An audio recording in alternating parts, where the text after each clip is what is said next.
By the time we finish with them at ICC, they will not remain the same. IPOB lawyers warns Kenya's authority. You know, Kenya authority were lying that, oh, we never said anything. We did not see Nnamdi Kanu. We did not touch him. We don't even know what happened. We did not even know he entered into Kenya. You know, since Nnamdi Kanu adoption or kidnap, however way you want to describe it, and repatriation to Nigeria, this is the first time Nnamdi Kanu is finally speaking with regards to what have happened and all that is going on with him, all that went on, how he was, apprehended, intercepted, and repatriated to Nigeria. Nnamdi Kanu revealed that he was intercepted in Kenya. He was not detained in the Kenya regular system or whatever. And you say, okay, he was in prison in Kenya and all that. He was held in a private residence. The resident, he does not know who it belongs to, and he was severely beaten for 8 days. 8 days. So only God knows if between that time whoever they are that adopted him, we are negotiating with Nigerian authority before finally he was, they repatriated him to Nigeria on Sunday. The government of Nigeria said nothing until on Tuesday morning, Nnamdi Kanu appeared in court, and it was very strange to everybody. Up until now, Nigerian government has not said how they got Nnamdi Kanu, whether somebody got close to him, injected him with something, and pretended like they were rushing him out, in an emergency or something, and took him somewhere. Only God knows. Only God really know. Please don't forget to give us a thumbs up. Subscribe if this is your first time. Let's get all the details.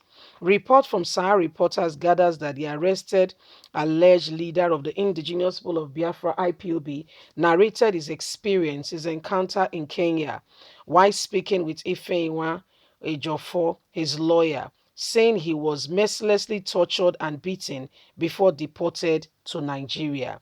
Mr. Ejiofor confirmed Kanu said in an interview, saying that the leader recounts how he was detained in the Kenya official detention center, but in a private house for almost 8 days before his extradition to Nigeria. Mr. Ejiofor disclosed this in an interview he granted on Arise television that was monitored by Sahara reporters, adding that the Kenya authority will be dragged to the International Criminal Court to answer for their brutal acts and what happened.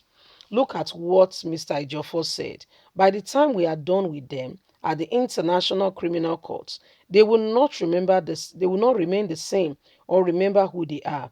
He was apprehended at the airport there and taken to an unknown place, and there was subjected to inhuman treatment. How this all happened is still a mystery, and we are yet to get to the bottom of it. He was apprehended at the airport. Only God knows if he was injected, like I earlier said. Only God really know exactly what happened. How this whole thing happened to Nnamdi Kanu, only God really knows. Only God truly knows, because Nnamdi Kanu, we don't really know all that have happened. We don't really know all that have happened. We don't want people saying this, that. No, no, no, no. You might be making a mistake. We need to understand what is it exactly that is going on. What is this exactly happening? What is this exactly going on? Did Nnamdi Kanu truly, really, did he really, truly, really not really? What did he go and do in Kenya, first of all? How did he get to Kenya? And how did all these things happen? How did he get to Kenya? Who were those behind this adoption? How did he get adopted? Could this be Nigerians living in Kenya? But how do they know he was traveling? What flight he was traveling with? What time he will land? His flight was landing. There's more than one airport in Kenya. Which airport exactly he would be, and exactly at what time? So how do we reconcile? How do we relate to all this matter? How do we relate it? How do we explain it? What was Nnamdi Kanu doing in Kenya? And how did he get extradited? How was he caught? Yes, it's true he was apprehended in the airport. Yes, it's true. But what was he doing in Kenya?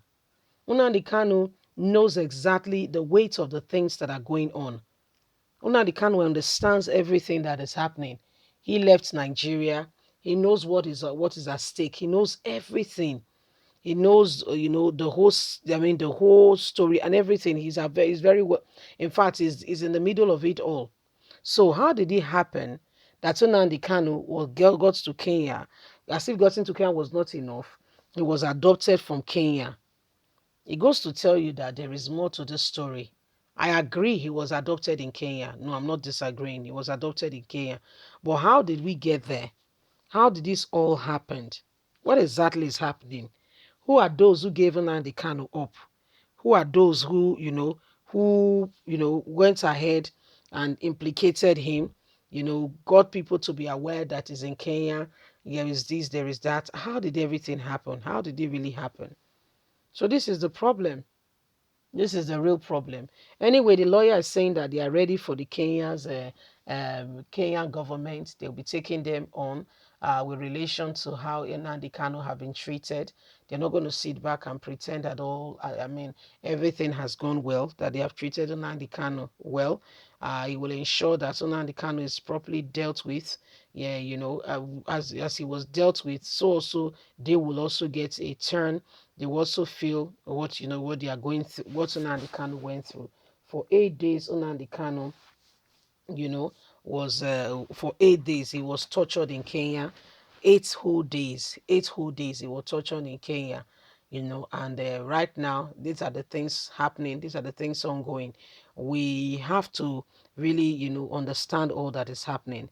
There is serious cause for concern, and besides that, he said his health is failing, his health is deteriorating, and a lot more is going on. So we want to know all that is happening, because what is happening to Nnamdi Kanu is a threat to our democracy and all. What they should be focusing on, this government are not focusing on that. Those who are kidnapping children from school, making education impossible, those who are carrying out all these evil activities are roaming free. Why the very people who should not be roaming, who should, if the government, all the government needs to do is have a meeting with them and understand, okay, why do you want out? What can we do? What should we put in place? What's your problem? How do you, okay, you feel excluded? This is the reason things are the way they are. How would you like to come in? What do you have to offer? This will solve a lot of problem. Leave us a comment. God bless you. Bye for now.